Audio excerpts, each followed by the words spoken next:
এই সরকারের দায়িত্বের মধ্যে পড়ে একটা নির্বাচন কমিশন গঠনের উদ্যোগ নেওয়া এবং সেই নির্বাচন কমিশন গঠনের জন্য তারা সকলের কাছে গ্রহণযোগ্য একটা সার্চ কমিটি করতে পারে। মানুষ ভোট দিয়ে আমাকে ঠিক করবে এটা আমি মুখে বলি, কিন্তু বাস্তবে এটার উপর আমি ভরসা করতে চাই না। এটা হচ্ছে আমাদের একটা দীর্ঘদিনের রাজনৈতিক সংস্কৃতি দাঁড়িয়েছে, বিশেষত মেইন স্ট্রিম পার্টিগুলোতে। নির্বাচনকে সত্যিকার অর্থে জনগণের ভোটের উপর নির্ভরশীল একটা ব্যবস্থা হিসাবে দাঁড় করাতে হলে কিভাবে আমরা একটা নতুন গণতান্ত্রিক বন্দোবস্তে পৌঁছাতে পারি, সেইটার জন্য রাজনৈতিক প্রক্রিয়া দরকার। সেই রাজনৈতিক প্রক্রিয়া বর্তমান সরকার কিছু শুরু করার চেষ্টা করছেন। আশা করি তারা আরো ব্যাপকভাবে সেটা শুরু করতে পারবেন। এবং ইতিমধ্যেই কতগুলো কমিশন গঠিত হয়েছে। সেই কমিশন রাজনৈতিক দল, শিক্ষার্থী, পেশার বিভিন্ন স্টেক হোল্ডারদের সঙ্গে আলাপ আলোচনা করবে এবং এই পলিটিক্যাল প্রসেসে সবার অংশগ্রহণের ভিত্তিতে কিভাবে আমাদের সংবিধানের বদল হবে, অর্থাৎ গণতান্ত্রিক সংবিধান হবে, কিভাবে গণতান্ত্রিক নির্বাচনী ব্যবস্থা হবে, এই বিষয়গুলো ঠিক হবে। আমরা মনে করি যে যেহেতু সরকারের উপরে আমাদের সমর্থন এবং আস্থা আমরা এখন পর্যন্ত অব্যাহত আছে, কাজেই এই সরকারের দায়িত্বের মধ্যে পড়ে একটা নির্বাচন কমিশন গঠনের উদ্যোগ নেওয়া এবং সেই নির্বাচন কমিশন গঠনের জন্য তারা সকলের কাছে গ্রহণযোগ্য একটা সার্চ কমিটি করতে পারে, বিভিন্ন অংশের প্রতিনিধিত্ব নিয়ে। এবং এই সার্চ কমিটির কাজ হবে যে রাজনৈতিক দল, শিক্ষার্থী এবং শ্রেণী পেশার মানুষের সঙ্গে আলোচনা করা, তাদের প্রস্তাব গ্রহণ করা এবং তাদের কাছ থেকে গ্রহণযোগ্য ব্যক্তিদের নাম নিয়ে একটা নির্বাচন কমিশনের সম্ভাব্য তালিকা তৈরি করা, সেখান থেকে একটা নির্বাচন কমিশন,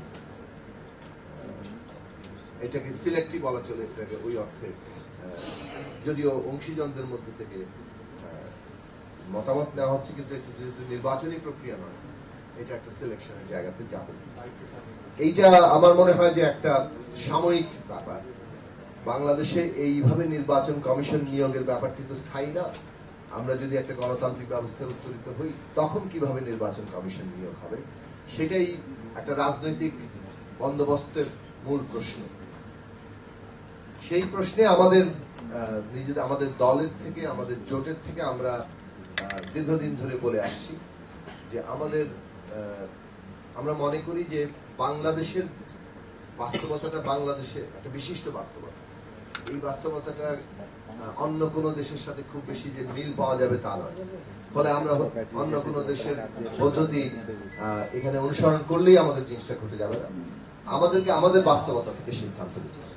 এবং আমাদের বাস্তবতায় আমরা দেখতে পাচ্ছি যে কোনো মূল্যে নির্বাচন ব্যবস্থা, নির্বাচন কমিশনার কিংবা তত্ত্বাবধায়ক ব্যবস্থা হলে তত্ত্বাবধায়ক সরকারের প্রধান কে হবে, কাউকে না কাউকে আমার দলের লোক বানাতে হবে এবং তারপরে নির্বাচন ব্যবস্থায় কোনো না কোনো প্রভাব বিস্তার করতে হবে। মানুষ ভোট দিয়ে আমাকে ঠিক করবে এটা আমি মুখে বলি, কিন্তু বাস্তবে এটার উপর আমি ভরসা করতে চাই না। এটা হচ্ছে আমাদের একটা দীর্ঘদিনের রাজনৈতিক সংস্কৃতি দাঁড়িয়েছে, বিশেষত মেইন স্ট্রিম পার্টিগুলোতে।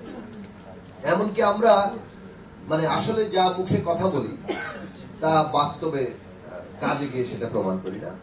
আমরা অনেকগুলো আলোচনা উত্থাপন করছি, কিন্তু প্র্যাকটিক্যালি গিয়ে আমরা চাইবো যে নির্বাচন ব্যবস্থায় কোনো না কোনো ভাবে আমি যাতে ইনফ্লুয়েন্স করতে পারি এবং আমার দখলটা রাখতে পারি। তো সেই জায়গা থেকে ধরুন ব্যক্তিরাও সেই অনুযায়ী হয়ে যায়। যখন একটা পুরো আধিপত্য চলতে থাকে, সেই আধিপত্যের মধ্যে সব ব্যক্তিদেরই অবস্থা এমন দাঁড়ায় যে তুলনামূলকভাবে ভালো মানুষ, সৎ মানুষ, তাদেরও আসলে কিছু করার থাকে না। তো সে কারণে আমাদের প্রস্তাবের জায়গা ছিল যে রাষ্ট্র ব্যবস্থা যদি, যেটা ঠিক একটু আগে যেটা বলা হয়েছে, যে রাষ্ট্র ব্যবস্থা যদি বদল না করতে, আলাদা করে নির্বাচন কমিশন ঠিক হতে পারবে না। একটা নির্বাচন কমিশন, ভালো নির্বাচন কমিশন দেওয়া হলো, তিনি একটা ভালো নির্বাচন আয়োজন করতে পারবেন, এটা একেবারেই অসম্ভব একটা ব্যাপার।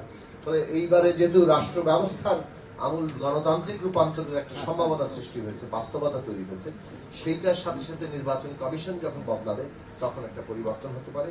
আমাদের প্রস্তাব হচ্ছে যে সাংবিধানিক কমিশন এর মাধ্যমে নির্বাচন কমিশনের নিয়োগ দিতে হবে এবং এই সাংবিধানিক কমিশনে প্রধানমন্ত্রী, সংসদের প্রধানমন্ত্রী, নির্বাচিত প্রধানমন্ত্রী, নির্বাচিত বিরোধী দলের নেতা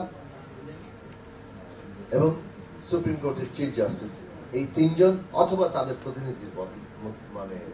প্রতিনিধিত্বের মাধ্যমে এখানে একটা কনস্টিটিউশনাল কমিশন গঠিত হবে, যে কনস্টিটিউশনাল কমিশন এই ইলেকশন কমিশনের অ্যাপয়েন্টমেন্ট দেবে।